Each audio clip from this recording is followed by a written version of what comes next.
સુરત લોકસભા બેઠકની ભારે ચર્ચા વચ્ચે 3 દિવસ બાદ નિલેશ કુંભાણીનું ઘર ખુલ્યું છે।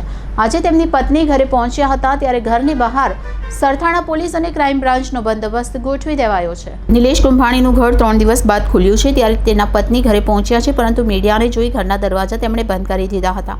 નિલેશ કુંભાણી અમદાવાદ જવાનું કહી ઘરેથી નીકળ્યા હતા, પરંતુ હાલ તેનો કોઈ અતોપતો નથી। નિલેશ કુંભાણી હાલ સંપર્ક વિહોણા બની ગયા છે ત્યારે તેના ઘરની બહાર સરથાણા પોલીસ અને ક્રાઇમ બ્રાન્ચનો બંદોબસ્ત ગોઠવી દેવાયો છે। લોકસભાની ચૂંટણી થાય તે પહેલા જ ભાજપે સુરતની બેઠક પર જીત મેળવી લીધી છે।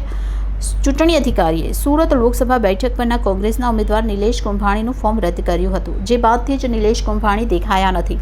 રવિવારથી જ કુંભાણી ફોન સ્વિચ ઓફ કરીને સંપર્ક વિહોણા બન્યા છે। નિલેશ કુંભાણીનો મામલો હવે દિલ્હી ભારતના ચૂંટણી પંચ સમક્ષ મોકલવામાં આવ્યો છે।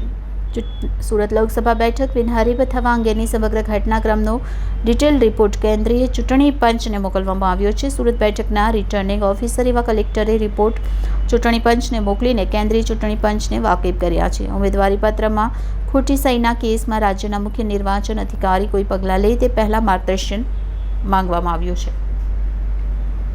બધાનું સાહસ કરીને હું અહીંયા મીડિયા સામે બોલી અને ઉપર જતા ડોસનો પોટલો અમારી ઉપર જોડે એ લોકો તો એમના રાજકીય જે હોય શેકતા હોય, પણ જે એનું ઘરનું માણસ નથી, જેના એના પોતાના ટેકેદારો સગા, એ બધાને અમારે જવાબ દેવો છે। અમારી ઉપર ફોન આવે છે, ક્યાં છે અમારા ઘરના માણસો, એનું બધું જાણકારી લેવા માટે પણ એ માણસ ક્યાંક તો કાર્યવાહી કરતો હોય ને, તો એ મીડિયા આવે એમ કે મારા પાસે કાંઈ જવાબ નથી, હું થયું મારી યાર મને ખબર નથી કેવા હાટું આવે મીડિયાની આવે।